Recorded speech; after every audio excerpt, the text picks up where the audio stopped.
Faire la différence entre intérêt et position, c'est se poser la question des intérêts des gens qui sont là. Pour faire simple, si tous les deux là on est dans cette pièce et que toi tu me dis je veux ouvrir la fenêtre et moi je dis je veux fermer la fenêtre, ça c'est une position. Toi tu veux ouvrir la fenêtre, moi je veux la fermer. Ouais. Toi tu veux l'ouvrir, pourquoi ? Parce que t'as trop chaud, parce que t'aimerais bien entendre ce qui se passe dehors, parce que tu sais qu'il se passe un truc dans la rue, ça c'est ton intérêt.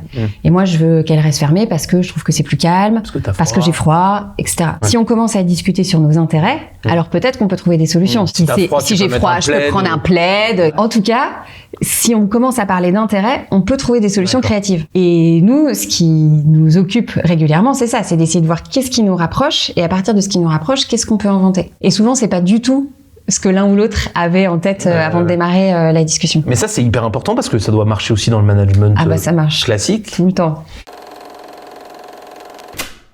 Bonjour à tous, aujourd'hui dans Le Faire en Vrai, je reçois Marine Monteau, directrice associée chez Kenobert et consultante formatrice chez Next Level Formation. Aujourd'hui, on va parler essentiellement de management non hiérarchique. On va parler de la plateforme qu'il faut créer entre les intérêts et les positions. On va parler évidemment de feedback et de feedback.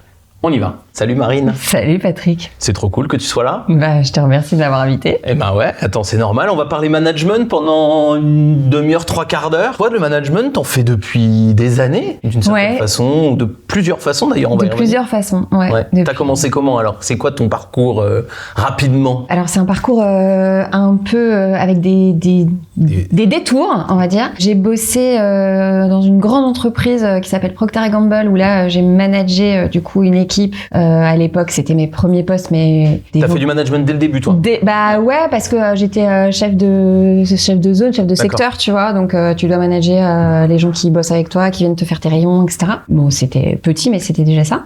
Et puis après, j'ai fait du théâtre, donc j'ai aussi managé des gens dans le domaine associatif et artistique et culturel.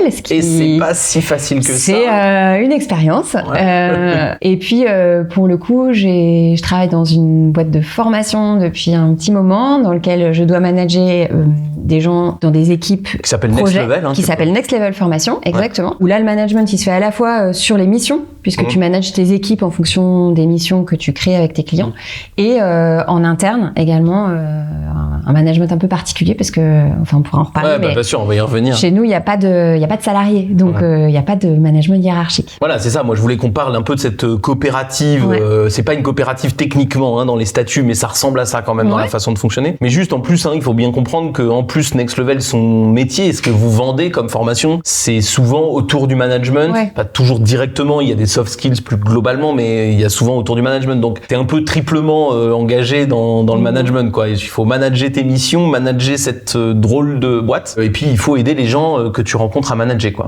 Et là dernièrement, j'ai aussi créé une nouvelle structure avec 3 associés, dans laquelle on invente aussi, on essaye en tout cas d'inventer notre façon de faire, mais où pour le coup on manage une junior, et puis petit à petit probablement d'autres profils aussi. L'équipe va grandir. Et puis les gens qui nous regardent doivent savoir qu'on se connaît très bien, donc on est coloc aussi, ta boîte est située donc dans je dois te manager parfois aussi, ce qui n'est pas le plus facile. Ce qui est le plus compliqué, bien évidemment, mais bon, je fais la même chose en retour. Merci. Et donc on se connaît très bien, vous allez comprendre qu'on se parle souvent de ce sujet-là. Moi je voulais discuter avec toi parce que effectivement cette expérience Next Level, c'est une expérience qui est à la fois extrêmement atypique, mais en même temps qui t'a mis dans une situation extrêmement fréquente, c'est-à-dire de manager des gens sans le lien hiérarchique, en tout cas sans être leur chef officiel. Alors juste, est-ce que tu peux nous donner quelques éléments pour qu'on comprenne cette structure ? Bien sûr. En 2 mots, pourquoi vous l'avez faite, mais surtout comment ça marche, comment ça marche en 2 mots, voilà, qu'on comprenne juste la structure, et puis après on va rentrer dans comment tu fais. Je vais peut-être faire plus que 2 mots. Oui, en quelques phrases. Quelques phrases, voilà. Ok. Next Level Formation, à l'origine, c'est la volonté de 12 personnes qui avaient envie de se regrouper pour partager des choses et exercer leur métier de consultant formateur en soft skills. Tous, on avait aussi une autre activité en parallèle, une activité artistique, notamment dans l'improvisation théâtrale, qui est d'ailleurs un des supports qu'on utilise pas mal pour travailler dans nos formations. Et on a eu envie de collaborer pour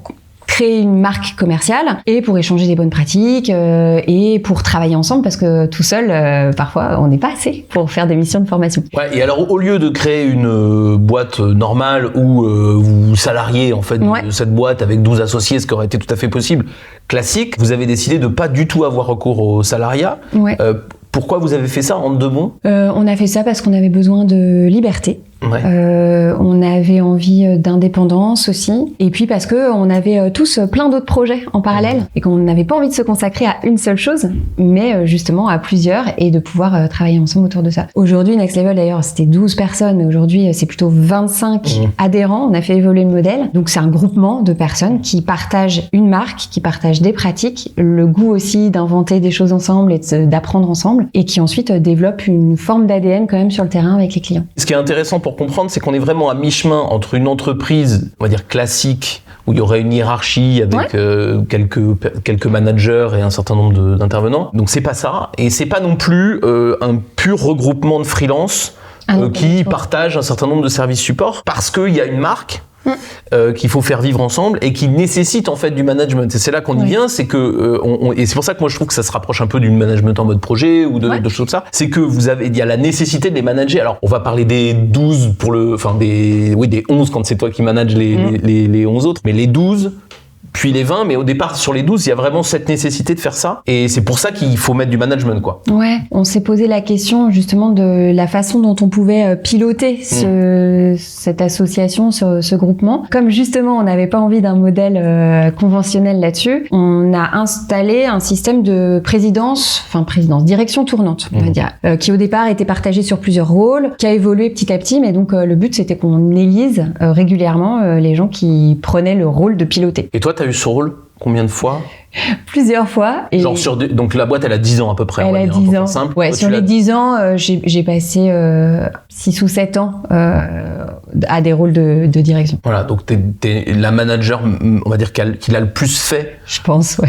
Bah normalement, là, sinon, ou alors il y a un truc, mais en tout cas, tu t'en es beaucoup occupé, donc de cet aspect-là. Et alors, donc, on a dû le manager. Alors, il faut, pour que vous compreniez, ce qui est particulier dans une boîte comme Next, c'est que tu vas avoir, dans les 12, il y en a qui font 90%, 95% de formation et 5% de théâtre, voire presque 0%. On est en tête qui en font plus. De moins en moins, ouais. Bah, tu vois, Olivier, je pense qu'il en fait plus depuis un moment, quoi. Et de l'autre côté, t'en as qui sont quasiment à l'inverse. C'est-à-dire qu'ils sont à 90% de théâtre et 5 ou 10% de formation. Ou à 90% d'autres choses. Oui, en tout cas. Qui sont peu présents et en tout cas peu présents dans la communauté pour ça. Ouais. Mais du coup, qu'on les mêmes parts dans la boîte. Ouais. Donc ça, c'est tout un poème. On a eu énormément de discussions sur le sujet. Comment on arrive à manager des gens qui se sentent patrons. Ça ressemble d'ailleurs à des franchisés. Je sais pas si tu as déjà bossé pour des franchisés. Il y a un peu ce truc ils se sentent patrons, mais en même temps, ils sont dans une marque et dans une équipe et donc ils doivent respecter des règles et un management. Le bilan après 10 ans, tu trouves que c'est quoi ? C'est vraiment intéressant, c'est plus galère qu'intéressant. Comment tu l'as vécu au final ? C'est super galère, vraiment. Et d'ailleurs, quand j'ai passé le relais, T'étais contente. J'étais contente, mais c'est surtout j'ai prévenu la personne qui m'a remplacée que c'était galère. Ouais. Et je suis encore là avec elle de temps en temps pour échanger, pour la soutenir parce que c'est compliqué. Ouais. Et en même temps, c'est merveilleux. Enfin, moi, j'imagine pas revenir dans une boîte avec un fonctionnement classique. Avec un fonctionnement classique, ouais. Pas possible. Qu'est-ce qui rend les choses plus difficiles quand on manage comme ça, sans avoir la hiérarchie ? Parce que votre élection, ça te rend pas patron des autres. Hein. Non. Ça te rend vraiment, on peut toujours te dire plus non. Un chef de projet que. Ouais. En fait, tout le monde peut te dire non. Ouais. Tout le temps. Ouais. Et tu peux pas leur dire non, tu peux pas me dire non. Non, ils peuvent. Et donc il faut que tu trouves autre chose. Et ils le font. Et ils le font très bien. J'ai aussi le sentiment, moi, dans l'histoire qu'on se raconte, c'est que moi qui va ressembler à des franchisés, par exemple, c'est vraiment, j'ai aussi le sentiment que quand on est patron, quand on est associé, on l'est dans des statuts, on est surtout dans sa tête. Et que je trouve que, moi, j'ai l'impression, quand tu parles de la façon dont ça fonctionne à l'intérieur d'une entreprise comme la tienne, j'ai l'impression que ça remonte beaucoup plus que, par exemple, dans la mienne, où on a des salariés plus classiques, qui sont très engagés, mais qui ont pas dans la tête cette idée qu'ils sont les patrons. Et donc, quelque part, j'ai l'impression que ça a des avantages et des inconvénients, mais j'ai l'impression qu'il y a c'est un peu cet égo-là de patron qu'il faut gérer et qui est plus compliqué. Oui, parce que quelle que soit l'implication de chacun concrètement de façon opérationnelle dans notre projet, Next Level, ils se sentent tous quand même impliqué et investi de la mission de le valoriser, de le conserver, de le faire exister, faire perdurer. Ça, c'est le bon côté. C'est génial. Et en même temps, ceux qui sont moins là, quand ils ont des idées très précises sur les choses, de temps en temps, à toi qui es là tous les jours, tu te dis, ça paraît totalement... c'est pas... Et pourquoi pas en fait, mais c'est parfois difficile à accepter les niveaux d'engagement différents. Exactement. Et puis le fait de se dire, moi j'ai créé ma boîte, elle s'appelle, parce qu'à l'intérieur de Next Level, il y a donc plein d'entreprises, enfin en tout cas plein de gens qui se sentent autonomes et qui se disent, comme tu dis, je l'ai fait pour ma liberté, donc j'ai pas envie spontanément de me séparer d'une conviction que j'ai. Exactement. Comment t'as fait dans ton management pour rapprocher ces projets qui sont par nature difficiles, par nature autonomes? C'est des méthodes de négo, mais c'est faire la différence entre intérêt et position. C'est se poser la question des intérêts des gens qui sont là. Pour faire simple, si tous les deux là on est dans cette pièce et que toi tu me dis je veux ouvrir la fenêtre et moi je dis je veux fermer la fenêtre, ça c'est une position. Toi tu veux ouvrir la fenêtre, moi je veux la fermer. Toi tu veux l'ouvrir. Pourquoi ? Parce que t'as trop chaud, parce que t'aimerais bien entendre ce qui se passe dehors, parce que tu sais qu'il se passe un truc dans la rue, ça c'est ton intérêt. Et moi je veux qu'elle reste fermée parce que je trouve que c'est plus calme, parce que j'ai froid, etc. Si on commence à discuter sur nos intérêts, alors peut-être qu'on peut trouver des solutions. Si j'ai froid, je peux prendre un plaid. En tout cas, si on commence à parler d'intérêts, on peut trouver des solutions créatives. Et nous, ce qui nous occupe régulièrement, c'est ça, c'est d'essayer de voir qu'est-ce qui nous rapproche, et à partir de ce qui nous rapproche, qu'est-ce qu'on peut inventer. Et souvent c'est pas du tout ce que l'un ou l'autre avait en tête avant de démarrer la discussion. Mais ça, c'est hyper important parce que ça doit marcher aussi dans le management ça marche classique. Tout le temps. Et du coup, est-ce qu'on peut dire, je ne m'étais pas posé la question comme ça, est-ce qu'on peut dire que les gens expriment leur position généralement avant leur intérêt ? Beaucoup plus, oui. Beaucoup plus facilement. C'est comme quand tu demandes une augmentation. Une augmentation, en fait, c'est une position. Pourquoi tu demandes cette augmentation de temps ? Là, c'est intéressant d'aller chercher les intérêts. Est-ce que c'est parce que tu vas acheter une maison et que tu sais que tu vas avoir besoin d'un salaire plus important justement pour le payer, ou c'est parce que machin que tu connais a eu une augmentation de temps et tu estimes que tu vaux autant que cette personne? Ça n'a rien à voir. Oui, et en même temps, je suis en train d'y réfléchir. Je me dis que c'est aussi assez logique de présenter les positions au début avant les intérêts. Parce que si on est d'accord, ça va beaucoup plus vite. Genre, dans ton exemple de la fenêtre, j'ai envie d'ouvrir la fenêtre, toi aussi, fin de l'histoire. On n'a pas besoin de se poser la question. Si pour toi c'est pas un problème, oui, ouvrons la fenêtre. Si on a la même position, en fait, on gagne énormément de temps. Donc, en fait, ce que moi je comprends, c'est que ce dont j'ai l'impression, c'est que les gens expriment leur position naturellement et spontanément. Quand elles sont similaires ou très proches, c'est génial parce que du coup, on va très très vite. Par contre, toi, ce que tu dis, c'est que dès qu'on a des positions qui sont contraires ou qui semblent incompatibles, toi, tu vas aux intérêts. Ouais, et parfois, je vais peut-être trop loin, mais même quand je suis d'accord, j'aime bien comprendre pourquoi. Ouais, peut-être pas sur des choses aussi simples que peut-être pas sur la fenêtre, mais pour le coup, Next Level, notre métier, c'est de la formation en soft skills, donc en grande partie de la communication. La communication, quand tu creuses, tu te rends compte que même si on dit la même chose, on est peut-être pas... On peut être d'accord, mais pas tout à fait pour les mêmes raisons, et ça va énormément enrichir notre relation que de comprendre pourquoi toi tu veux ça et moi aussi. Oui, je comprends. Sur des sujets un peu complexes de la vie de l'entreprise ou de la vie tout court, on a intérêt à parler des intérêts justement. Et aussi parce que ça renforce le lien que tu as avec les autres, et que même si c'est pas sur ce coup-là que tu vas l'utiliser, le truc que tu as entendu te servira pour une prochaine analyse de la situation avec quelqu'un.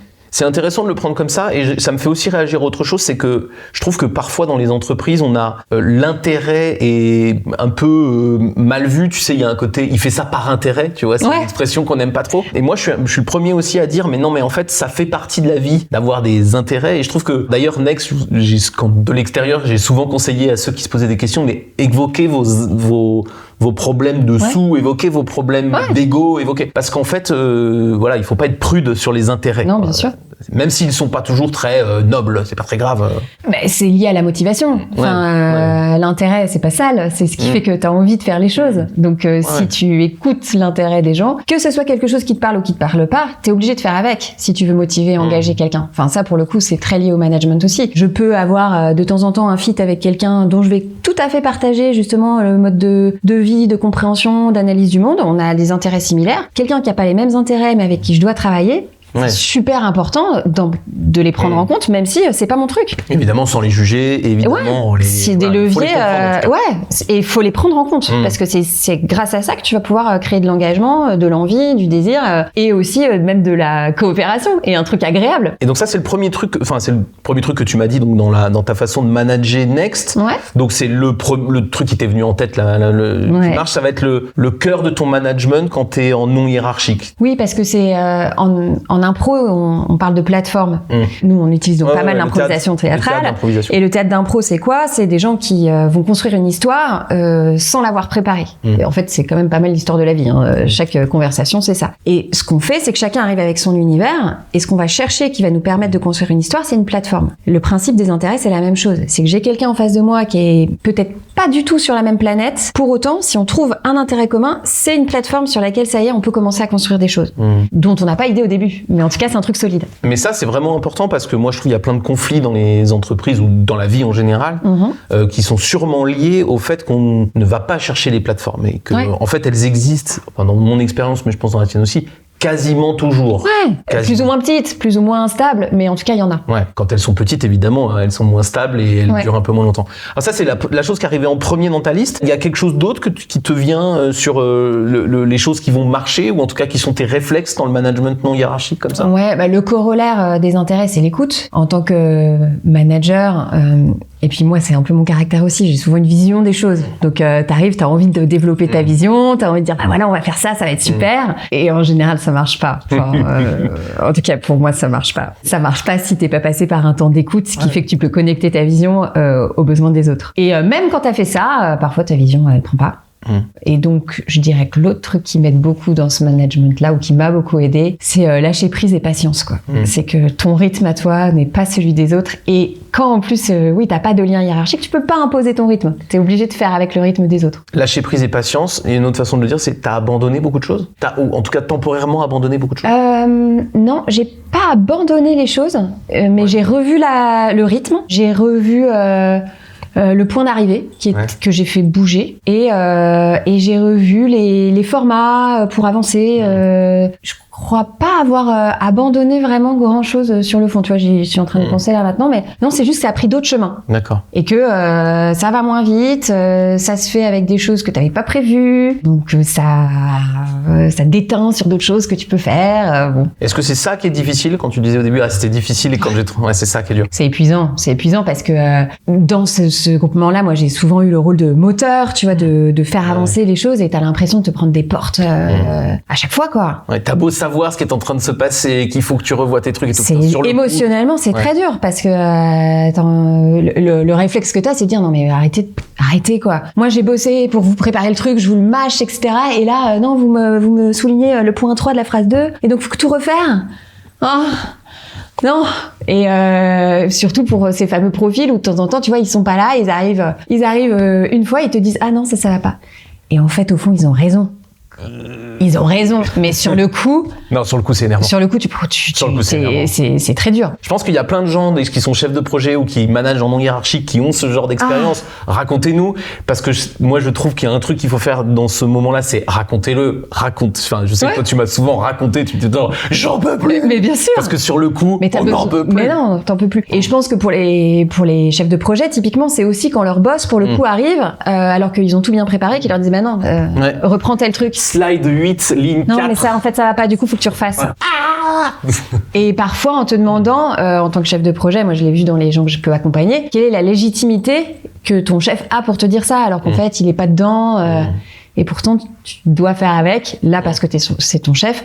Moi, en l'occurrence, parce que aussi, en partie, c'était mes chefs. Enfin, on a un rôle des deux côtés, quoi. Mais ça, c'est vachement important, parce que moi, je vois souvent des managers non hiérarchiques qui ont des moments de grande solitude et de détresse, parce que justement, ils se rendent compte du fait qu'ils ont, eux, investi du temps, de l'énergie, de la bonne volonté. Ils l'ont fait avec toute la bonne énergie qu'ils ont, quoi. Et ils se heurtent à quelqu'un qui a un peu cette position potentiellement légitime, mais qui est c'est dur à accepter. Je crois qu'il y a un truc, moi, qu'il faut retenir de ce que tu as dit, c'est si vous êtes dans cette position, vous allez vivre ces moments-là. C'est obligé, ouais, c'est sûr. Et petit à petit, il faut apprendre à les accepter et à avoir ces exutoires pour aller râler vers quelqu'un. Ouais. Putain, il me saoule. C'est normal, en fait. Pour le coup, moi, avec le temps, l'évolution que je vois dans mon comportement, c'est ça, c'est que je sais que ça va arriver. Donc, j'aborde les moments de confrontation de façon différente et beaucoup plus accueillante, je pense. Et puis, surtout, alors ça, c'est pas le cas partout, malheureusement, mais moi, je vis dans un collectif où, oui, il y a ça, mais il y a énormément de bienveillance, c'est-à-dire que les choses ne sont jamais dites de façon violente. Heureusement, on travaille dans la communication et heureusement, on la pratique. Donc, c'est souvent bien fait, bien exprimé. Avec, je fais du crédit d'intention tout le temps parce que en plus, crédit d'intention. C'est-à-dire que je sais que si les gens me titillent sur un truc ou m'emmerdent sur quelque chose, c'est parce qu'ils ont envie de bien faire et parce qu'ils ont envie de servir le collectif. Ouais. Donc, même si ça c'est pas agréable, cette plateforme-là, pour le coup, elle existe dès le départ. Tu l'as intimement chez toi. Je l'ai, et j'en suis convaincue et ça a toujours été le cas.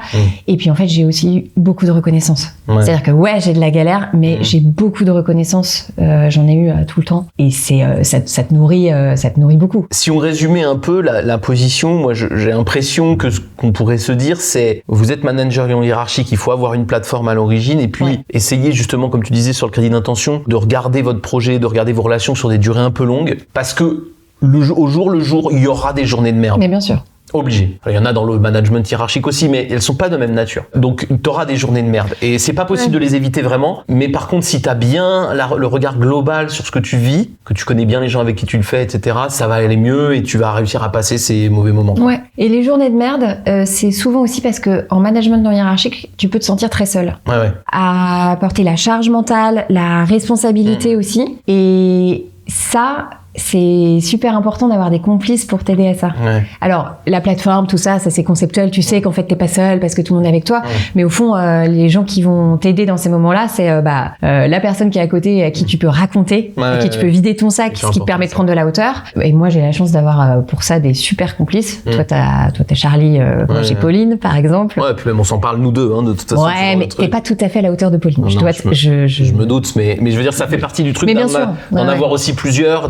Exactement. Il y a des gens qui sont très intimes, puis et qui vont t'apporter d'autres choses. Et effectivement, j'ai mon grand bras droit, ça a été Pauline, parce qu'aussi on a fait une direction en binôme. Donc et puis parce qu'elle comprend très bien ses souffrances, elle les a vécues. Elle les a vécues aussi. Peut-être plus que toi d'ailleurs, c'est quelque chose qui lui a plus pesé. Donc. Peut-être. Et puis c'est si je dois parler de notre rapport à tous les deux et du rapport que j'ai avec Pauline, on se ressemble plus tous les deux.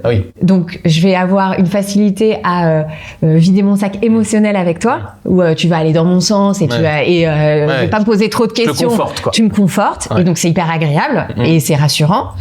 Pauline, elle me re-challenge, mais je sais que c'est tellement mon binôme et que j'ai tellement confiance en elle, c'est merveilleux quoi. Et elle me fait voir les choses d'une autre façon. En tout cas, je trouve que la solitude dans le management en général, mais dans le management en hiérarchique en particulier, c'est très très fréquent. Et de toute façon, avoir des gens autour de soi pour aller discuter, et pas toujours de façon intelligente, parfois de façon purement émotionnelle. Mais bien sûr. Ça, c'est vraiment utile. Et des gens qui sont pas forcément dans ta boîte, ils ont pas forcément besoin de... Alors nous, il se trouve qu'on est coloc, donc tu connais certaines choses, mais il y a certaines fois où t'as pas eu besoin de savoir de quoi je te parlais pour être là et entendre. Ça peut être effectivement un déjeuner que tu fais avec quelqu'un d'une autre équipe qui a rien à voir, ou ton pote d'enfance avec qui tu échanges régulièrement. En tout cas, il faut le faire, c'est vachement important parce que sinon on s'enferme un peu, et comme vous allez continuer à être celui ou celle qui passe le plus de temps sur le sujet et vous confronter à des gens qui eux ont un temps plus moins régulier. C'est comme dans tous les trucs transverses, toi c'est ton projet, donc t'es à fond dessus, et les autres ils ont plein d'autres trucs à faire. Et alors j'avais une autre question, qu'est-ce que t'as fait qui marche pas? Enfin, pas toute la liste, mais si tu devais sortir des trucs où tu t'es dit tiens je vais faire ça, et tu vois que ça fonctionne pas quoi. Le truc vraiment qui marche pas et que j'ai tendance à faire quand en plus t'as de la pression, etc., c'est de préparer le truc tout seul en allant au bout et en disant voilà, comme ça je vais arriver, je serai prête. Préparer plus. En disant de toute façon faut que ça avance, donc tant pis, personne n'est là pour m'aider, c'est pas grave, j'avance. Bon, ça marche pas parce que tu passes beaucoup de temps, beaucoup d'énergie, tu t'épuises, et en général quand t'arrives, les gens ils te disent oui c'est pas mal, mais en fait il aurait fallu que, et toi t'as l'impression qu'il faut tout refaire, ce qui est pas tout à fait le cas, alors que si tu fais intervenir prévenir des gens un peu plus tôt. C'est le principe de la méthode agile, hein, c'est que tu fais pas tout ton truc, tu fais un petit morceau, tu testes, tu reviens, etc. Et tester, ça nécessite pas forcément de le faire avec tout le monde. C'est juste de te confronter régulièrement à des retours sur ce que tu as commencé à faire. Cette erreur, elle est intéressante parce que on parlait de crédit d'intention tout à l'heure. Moi, je la vois très très souvent chez des managers ou chez des chefs de projet en particulier. Ça part d'une extrêmement bonne intention. Ah bah oui. Ça veut dire je veux pas emmerder tout le monde avec mes trucs, alors je fais le document le plus nickel possible. Je vais vraiment leur montrer que j'ai tout envisagé, tout bossé. Machin est pas dispo, donc je vais faire sans lui, etc. Et je vais mettre un petit mot dans le truc en montrant que j'ai bien compris. Et en fait, c'est vraiment émotionnellement, ça vous rend hyper irritable. Vous avez passé tellement d'heures sur le truc que quand on va vous dire que c'est moyen alors que l'autre il a rien fait, c'est ça. Envie d'en coller une. Et en plus, les gens, ils ont l'impression d'avoir un truc tout fait, donc ils sont un peu agressés par votre document. Hein, donc nous, quand on parle de manifestation d'inconfort en soft skills, c'est ce qu'on appelle la suradaptation, qui est probablement la manifestation d'inconfort la plus terrible, parce que t'as l'impression de bien faire, mais en fait, tu scies la branche sur laquelle t'es assis. Tu fais trop bien. Littéralement. Tu fais trop bien, et le trop bien, c'est pas bon. C'est pas ça qu'il fallait. Tu vas trop loin, et les gens, à raison, vont te dire, pourquoi t'as fait ça? Et toi, émotionnellement, t'as mis tellement dedans que en fait tu voudrais juste qu'on te dise merci, mais c'est pas ça qui arrive. J'ai souvent un réflexe ou une réflexion avec mes clients de leur dire vous allez voir quand vous managez des gens, quand vous avez des gens qui travaillent énormément, qui travaillent beaucoup, qui sont très très consciencieux, je leur ai dit faites attention, c'est les gens qui reçoivent le moins bien les feedbacks parce que comme ils ont énormément investi dans tout ce qu'ils font, ils sont très irritables, ils ont du mal à comprendre le truc. Donc si vous êtes dans cet état d'esprit là, il faut apprendre à diminuer un peu la charge que vous mettez vous-même sur votre travail pour pouvoir plus la partager et du coup que les gens puissent interagir avec vous et pas s'enfermer dans une citadelle qui est ça ou tu vois moi la façon dont j'ai progressé là-dessus c'est que du coup je suis ok avec le feedback. Je sais que de temps en temps je vais pas réussir à m'empêcher de pour gérer mon propre inconfort et mon propre stress produire le truc. Je vais le faire. Tant pis Tant pis parce que c'est aussi ça qui me rassure au fond j'ai l'impression d'avancer mais je suis ok avec le fait que c'est ma façon à moi de gérer mon stress à ce moment-là et de gérer ma pression et ma charge, et que ça va pas se passer comme je l'avais prévu et c'est pas grave. Donc 2 stratégies possibles. Soit la stratégie de Marine, je fais quand même mon truc parce que ça me rassure, je vais me prendre pas tout le temps, mais non mais de temps en temps, quand ça arrive, je le fais parce que ça me rassure, je me prendrai des feedbacks, je le sais d'avance, il faut pas que je m'énerve, c'est ok. Ou alors, stratégie numéro 2, faites pas le truc parfait dès le début. Avoir le plus de points de contact avoir le plus de points de contact dès le début pour vous éviter le feedback désagréable en fin de ligne. Les deux fonctionnent à condition que vous soyez ok avec votre stratégie, quoi. Les deux, si tu le fais avec une forme de prise de hauteur et que tu sais que c'est la manière dont tu te crées du confort, en fait, c'est ok. Faut après, pas le subir, quoi. Tu utilises ton énergie comme tu veux. Oui. Non, mais faut pas le subir. T'as envie de passer tes week-ends à faire un truc au lieu d'aller au cinéma parce que c'est ça qui te fait du bien. Pourquoi pas? T'as fait d'autres conneries de ce genre ou d'autres? J'ai fait beaucoup. Alors, je le fais encore, et c'est probablement quelque chose qui peut te parler aussi. Moi, dans ma communication, je vais trop vite sur certaines choses, et du coup, je peux dire des choses violemment, alors que pour moi, c'est pas violent, mais ça va être mal pris. Et donc, je fais jamais ça. Non, toi, c'est pas du tout ton style. Et d'ailleurs, j'ai beaucoup appris grâce à toi sur ce sujet. Je te remercie. En tout cas, alors, c'est pareil, c'est un truc sur lequel je bosse, mais dans les moments de fatigue, d'inconfort, etc., ton naturel revient vite, et c'est les moments où tu dis mal, tu prends pas en compte l'état émotionnel de l'autre, et ça m'arrive encore de moins en moins, j'espère, mais c'est des choses compliquées parce que du coup ça se passe après à un niveau où t'as cassé quelque chose. Quand tu fais du mal à quelqu'un, c'est difficile après. Charlie, là, mon associé dont tu parlais, il dit on raye le disque dur. Quand on raye le disque dur, c'est difficile. Quand on fait, il y a plein d'erreurs dans la communication et dans la relation avec les gens, c'est normal, c'est inévitable. Parfois on raye le disque dur parce qu'on fait. Et c'est compliqué de rattraper. C'est pas juste vexé. C'est ça, c'est trop dur, ou ça a été fait devant d'autres personnes qui du coup n'auraient pas dû entendre. Alors ça arrive à tout le monde, mais je sais que compte tenu de ma façon de m'exprimer, du fait que de temps en temps je peux être un peu cash ou un peu je veux que ça aille vite, je suis pas toujours au bon rythme pour les autres ni avec la bonne formulation. Ça arrive tout le monde, ça arrive plus souvent aux gens un peu volontaristes, bien sûr, naturellement, qui ont tendance effectivement à vouloir faire avancer les choses, etc. Et quand je dis volontariste, c'est dans ma tête, c'est pas toujours une qualité, le volontarisme. C'est pour moi, il en faut un peu dans une équipe, mais pas trop, parce que c'est le problème de certains codés au Comex où t'as que des volontaristes. Ouais, ça fait un peu des bourrins en fait au final. Ouais, ça fait des réunions compliquées. Ouais. Mais même ça fait des projets compliqués, je trouve. Tout, ouais. Les gens qui se posent un peu plus des questions, qui sont un peu plus arrêtés et en regard, ça aide. S'il y a que, on n'avance pas beaucoup, mais en regard, ça aide. Il y a un outil là-dessus qui est hyper intéressant, qui a été développé par un type qui s'appelle Meredith Belbin. C'est un type qui s'appelle Meredith, c'est ok. Et qui parle justement des rôles dans une équipe. Non, j'allais chercher, mais c'est Benedict qui s'appelle dans... Benedict Cumberbatch, ouais. Non, oui, celui-là, mais je pensais à celui d'Ocean Eleven, tu sais, le... Ah ouais. Ah non, c'est Terry Benedict. Non, rien à voir. Quoi. Bon. Mais qui parle des rôles en équipe. Et il dit que pour qu'une équipe fonctionne, il y a 9 rôles qui doivent être investis. Alors, ça veut pas dire qu'il faut 9 personnes. Une personne peut tenir 2 ou 3 rôles. Sinon, c'est toujours des équipes de 9. Une équipe de 4, t'es battu, quoi. Mais si t'as dans une équipe 5 personnes qui ont le même rôle et qu'il y en a 2 qui ont un autre et qu'il y a plein de rôles qui sont pas tenus, ça peut expliquer certains dysfonctionnements ou certaines lenteurs ou certaines tensions dans ton équipe. Ouais, je suis d'accord. Je m'en rends compte d'ailleurs, moi, on en discute, tu sais, nous, on crée aussi notre équipe de direction et on discutait notamment, par exemple, avec notre directrice qui arrivait un peu plus tard sur le rôle qu'elle doit tenir et je trouve que c'est intéressant de se rendre compte que dans une équipe, on a des rôles. Alors, faut pas être la caricature de son rôle. Bien sûr. Mais c'est normal. Et le rôle, il est pas tenu par le poste. Non. Et c'est plus une façon d'aborder les choses, de trucs. Et quand on se connaît très bien, on assume qu'on a des rôles un peu différents et que c'est... Ouais, c'est un truc dont on avait parlé d'ailleurs avec toi pour Kenobert, où tu m'avais dit attention, peut-être que vous êtes 4 associés, mais peut-être que vous n'avez pas forcément les mêmes rôles à tenir. Ouais. Après, ce qui est intéressant dans cette manière de voir les choses, c'est aussi que toi, tu peux être persuadé de tenir un rôle, ou tu peux avoir un rôle dans lequel tu es en confort, mais parfois les gens te voient dans un autre, où t'attribues d'autres besoins, d'autres tensions là-dessus, et ça, c'est pas évident, parce que tu te retrouves à faire quelque chose, de fait, qui est pas forcément la chose que tu as envie de faire, ou la posture que tu as envie de prendre. À long terme, ça peut être fatigant. Ouais, donc ça, pour moi, quand on est manager, il faut essayer de manager un petit peu ça, en souplesse, parce que si vous mettez dans votre celui qui râle et celui qui avance, et que c'est toujours le même qui râle et toujours le même qui avance, votre équipe, elle va pas tenir longtemps. Parce que c'est insupportable. Mais voilà, il faut avoir des rôles avec un peu de souplesse, mais moi je trouve que c'est normal. Il y a des gens qui ont un peu plus d'intuition, un peu plus de créativité, et des gens qui ont un peu plus d'analyse, un peu plus de capacité à construire. C'est normal que ça s'équilibre plutôt comme ça. Faut pas que ce soit caricatural, mais c'est normal, je trouve. J'avais une autre, en t'écoutant, je me suis dit, tiens, on pourrait avoir une autre façon d'aborder le management en hiérarchique, ou en non hiérarchique, pardon.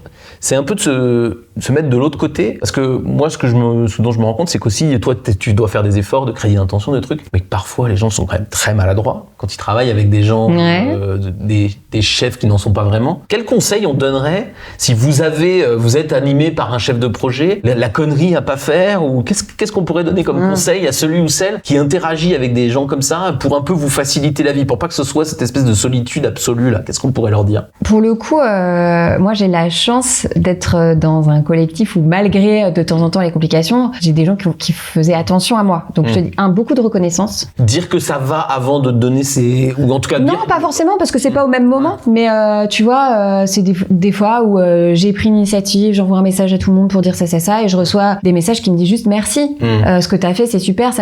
En gros, c'est le feedback positif. En France, on n'est pas très bon pour dire ce qui va bien. Moyen plus. Enfin, d'ailleurs, je dis en France, mais c'est beaucoup plus large que ça. Les Ricains sont peut-être un peu meilleurs. C'est un peu un stéréotype là-dessus. Après, c'est dire c'est super, mais dire pourquoi. Ouais, c'est vrai que là, ça, les Américains disent beaucoup c'est super, mais c'est parfois. Qu'est-ce qui m'a aidé dans ce que t'as fait, etc. Et bon, nous, comme c'est encore une fois un peu notre métier, j'ai des gens qui me font des feedbacks super construits. Ils me disent pas juste génial, ils me disent génial parce que quand t'as fait ça, ça m'a fait ça, ça m'a fait ça. Et c'est un carburant génial. Donc en gros, si on devait donner un conseil, c'est ne dites pas que le négatif. Ouais. Voilà, trouvez des moments et des occasions d'expliquer. Et quand vous dites le positif, argumentez-le autant que quand vous argumentez du négatif. Parce que c'est ça qui aussi permet à votre chef de projet de continuer à faire ce qui est utile pour vous. Parfois, il ne sait pas en fait ce qui marche pour vous. Ouais, je suis d'accord. Donc ça, c'est très chouette. C'est même presque, c'est intéressant, c'est même assez tactique, c'est pas que gentil. Vas-y, dis-lui ce que t'aimes si tu veux qu'il le refasse. Comme ça, il le fait pour toi. Ouais. L'autre chose, c'est que dans la communauté dans laquelle je suis, dans le collectif où on est, la bienveillance, elle est tout le temps là. Et ça... c'est une chance chez nous parce que on bosse avec des gens qu'on aime, vraiment. J'ai beau chercher, il y a pas une seule personne que j'aime pas dans ce collectif. C'est vrai que c'est une chance. Ouais. C'est assez merveilleux, c'est très rare. C'est que quand tu viens au bureau, t'es toujours heureux de venir au bureau parce que tu sais que tu vas voir que des gens que tu kiffes, quoi. Et ça, mais c'est une particularité nette parce que vous êtes tous choisis. Mais ça, c'est merveilleux. Il y a peu de managers qui ont cette chance. Non, effectivement, je leur souhaite parce que Moi, les gens avec qui je bosse au quotidien dans mon équipe, c'est que des gens qui m'apprennent des trucs, qui me font rêver, qui m'inspirent, enfin tous, pas pour les mêmes raisons, mais tous. Donc c'est quand même assez merveilleux. Et donc résultat, je suis convaincue de leur bienveillance fondamentale à chaque instant quand ils m'emmerdent, même si c'est pour me demander un truc administratif, etc. Et je pense que eux sont convaincus de la mienne aussi. Donc ça veut dire que ça permet d'apaiser certains moments quand on frite difficiles. Un peu sur un temps court, ça. Moi, il y a un truc, j'ai l'impression que tu l'as vécu 2-3 fois, et moi je le vis de temps en temps. Moi, ça peut être hiérarchique, mais j'aime pas ça non plus, mais j'ai l'impression que toi tu l'as vécu. Je trouve que quand on est un peu, notamment des gens qui sont peu investis, enfin qui sont moins investis, c'est-à-dire qui font moins de choses dans la quantité, je trouve que parfois, les gens qui sont comme ça, qui interviennent peu, ont le tort, ou le travers plutôt, de se mettre très extérieur, c'est-à-dire de faire des commentaires en observateur. Et en gros, ils sont tellement extérieurs qu'ils sont souvent pertinents, mais s'ils le disent de façon très extérieure, ça devient très agaçant. Oui, je vois ce que tu veux dire. Et je trouve que, moi, si j'ai vraiment un conseil à vous donner quand vous êtes très extérieur, c'est-à-dire quand vous êtes moins impacté émotionnellement, il faut essayer de donner vos feedbacks comme si vous étiez de l'intérieur, dans la même équipe, pas en jugement, pas trop à l'extérieur. Justement. Ouais, parce que ça, je trouve que c'est agaçant et j'ai l'impression que ça t'est déjà arrivé d'avoir. Oui, t'as raison. À partir du moment où tu donnes un feedback en étant impliqué dans l'équipe, même si effectivement t'es pas beaucoup là, mais que la façon dont tu le présentes, c'est comme un membre à part entière de cette équipe, c'est entendable. Effectivement, si tu te poses uniquement en censeur, en juge extérieur, là, c'est très désagréable. Et ça passe par des trucs tout bêtes du genre, bon, je sais que t'as dû y passer vachement de temps. Cette phrase-là, pour moi, elle est pas inutile quand c'est quelqu'un un peu d'extérieur qui va parler à quelqu'un qui a passé énormément de temps. Tu vois, tu parlais de ton document que t'avais vachement travaillé. Si on doit te faire un feedback dessus, enfin, pour moi, faut commencer par ça. Même si on va dire après qu'il y a vraiment plein de choses qui me gênent, mais je sais que tu as passé vachement de temps. J'ai pas du tout compris quels étaient tes drivers pour faire ça parce que je me suis pas tout à fait retrouvé. Est-ce qu'on peut en parler? Et en fait, ce qui est difficile de l'extérieur, enfin, ce qui est difficile à accepter de l'intérieur, c'est quand on est un peu trop, quand on prend pas le temps de reconnaître ça. Et je trouve que j'ai l'impression que ça t'est arrivé. Ça m'est arrivé, et étant moi-même de temps en temps coutumière de ce travers, parce que je vais avoir tendance à vouloir aller vite, et donc je vais tout de suite dire le truc qui va pas. Je prends des pincettes avec ça et j'évite de faire trop de reproches aux gens là-dessus, parce que ça peut m'arriver de dire non mais pourquoi ah pardon, merci pour ce travail. Donc bon, si t'y arrives, oui c'est bien. Particulièrement comme tu dis quand t'as cette posture un peu extérieure. Après, chez nous, ce qui est intéressant, je repense à ça parce que, pour le coup, comme on est dans ce collectif très bienveillant, etc., l'antagonisme est pas toujours au bon endroit. C'est-à-dire que on s'adore, etc. Donc, dire les choses qui vont pas, de temps en temps, ça fait tâche. Et ça, c'est un truc qui est quand même important. C'est pas parce que t'es dans un collectif bienveillant qu'il faut pas stimuler cet antagonisme. Au contraire, même. Au contraire, c'est très précieux. Et nous, souvent, on dit que c'est une bonne réunion de travail et de réflexion quand on n'est pas d'accord. Si on est tous d'accord, c'est un problème. Mais je pense que sur les 10 ans, vous avez progressé là-dessus. Ouais, vachement. Je pense que vous étiez vraiment très, très, très loin de ça au début. J'avais vraiment l'impression que ça faisait vraiment presque colloque dans l'ambiance, quoi. Et moi, j'ai l'impression que dans la deuxième partie, que vous avez su mettre un peu quand même de ça dedans. La dernière réunion qu'on a eue, on était tous ensemble. Il y a eu un vrai moment justement où il y avait des questions profondes d'antagonisme et où quelqu'un a dit waouh, c'est génial, non? C'est bien. Et on a effectivement pris un temps pour célébrer le moment où c'était super de pas être d'accord. Mais c'est vrai que pour vous, ça a été un chemin qui a été assez long. Oui, c'est vrai que pour certaines personnes, peut-être c'est l'inverse. Nous, maintenant, on est heureux de pas être d'accord et surtout de savoir tirer parti de ce désaccord, quoi. Que ce soit pas des portes qui se claquent, mais au contraire, la source ensuite de réflexion, d'alimentation, de travail là-dessus. Alors, on va pas passer autant de temps sur la nouvelle aventure que tu lances que ce qu'on a passé sur Next. Je voulais vraiment qu'on se concentre sur Next. Mais bon, Next existe toujours. Mais toi, tu as créé Kenobert maintenant, donc qui crée aussi des formations soft skills. Alors non. En fait, Next Level Formation reste notre structure pour faire de la formation. Et Kenobert, c'est un nouveau champ d'action et d'expertise. Kenobert, c'est la structure avec laquelle on accompagne les dynamiques de groupe. Notre mission avec Kenobert, c'est de se dire comment on stimule, on épanouit, on fait naître l'intelligence collective d'un collectif quel qu'il soit et on l'emmène à son plus haut potentiel. Et donc toi, après 10 ans de cette expérience de management hyper particulière dont on a parlé là pendant quelques minutes, pendant un petit moment sur Next, t'as décidé avec donc Pauline dont on a déjà parlé, puis deux autres associés, de créer une boîte, on va dire un peu plus classique pour le coup. coup. En tout cas, qui va embaucher des salariés. Donc, vous démarrez le management, ou redémarrez, 10-15 ans après Procter, mais vous redémarrez du management qui, pour le coup, est hiérarchique, qu'on le veuille ou non. Ouais. Comment t'abordes ça?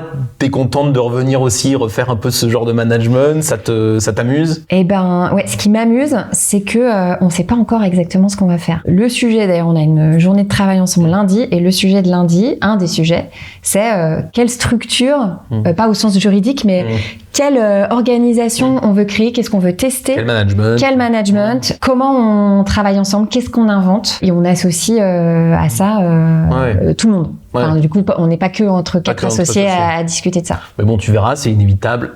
Ah bah bien sûr. Elle n'est pas associée, elle est salariée, évidemment. Et donc elle va vous regarder comme des patrons, quand bien même on la implique. Tout à fait. Et je t'invite à le faire, mais ça, c'est très très différent. Bah, en tout cas, tu as des leviers d'action que tu as de toute façon, qui sont différents. Que tu n'avais pas avant. Qui sont différents, et c'est renouveau un peu, donc à voir. Je suis assez enthousiaste à l'idée d'essayer d'autres choses. Je pense que c'est une bonne étape pour vous. Il y a aussi quelque chose que je trouve très intéressant dans la différence entre le management non hiérarchique et le management hiérarchique, qui est pas tout à fait automatique, mais qui est souvent induit par ça. C'est aussi la différence d'expérience. Ouais. C'est-à-dire que dans Next Level, mine de rien, vous étiez 12 personnes avec des qualités, des défauts différents et des expertises différentes, mais d'expériences identiques, à peu près à peu près avec le même niveau. Même si c'est pas exactement sur les mêmes choses. Là, quand tu vas avoir des salariés, par définition, l'expérience est beaucoup moindre. Oui, et donc, tu as un enjeu de développement, d'apprentissage, beaucoup plus fort, et dans un rapport différent que quand on est avec des pairs, quoi. Et ça, c'est hyper intéressant. Moi, je pense que, je te l'ai déjà dit, je pense que ça va vous développer, vous, de devoir la développer elle, quoi. Et après, parmi mes associés, j'ai Solène qui, elle, nous apporte énormément de notions et de façons de voir en intelligence collective, parce qu'elle a un DU là-dedans, un diplôme universitaire. Et par exemple, on teste des choses comme la gestion par consentement. Comment est-ce que tu prends des décisions plutôt que de le faire à la majorité avec d'autres situations? Comment ça, c'est un vrai bonheur. Les expertises qu'on a tous les quatre sont très complémentaires, et chacun apporte des choses qui vont nourrir la façon dont on construit ce qu'on fait ensemble. Et d'ailleurs, ce qu'on fait là maintenant, ce sera peut-être pas du tout ce qu'on fera dans 4-5 ans, et c'est très bien. Ouais, je te le souhaite. Écoute, je te propose qu'on rentre pas dans tout ce détail de ça. On a vraiment passé du temps sur Next, et c'était ce que je voulais, qu'on puisse donner des éléments sur le management non hiérarchique, mais en fait je pense que ça s'applique à presque tout management tout le temps. Merci beaucoup Marine. Avec plaisir. On se retrouve bientôt pour un nouveau Le Faire en Vrai. Évidemment, si vous avez des expériences de management non hiérarchique, des choses réussies ou des choses ratées, on a un peu fait les deux avec Marine, racontez-nous, on essaiera de vous aider dans les commentaires et de répondre à vos questions. À bientôt pour une nouvelle interview. Salut Marine. Salut Patrick.